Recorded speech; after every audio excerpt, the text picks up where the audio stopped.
Hey, future scientists! To see what they saw, we first have to hatch the brine shrimp eggs. We make a solution of salt water to pour the eggs into.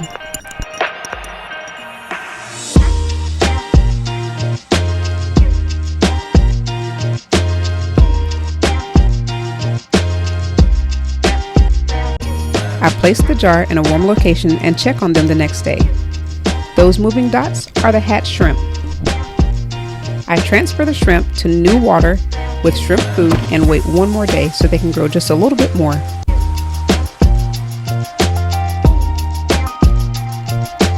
We place a drop of shrimp water on a film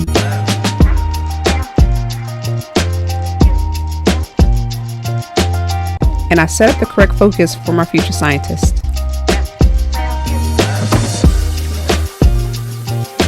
And this is what they saw.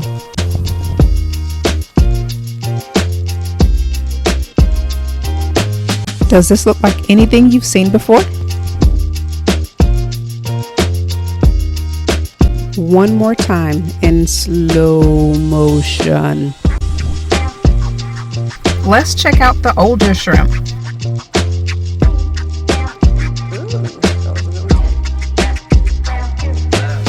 Slow motion.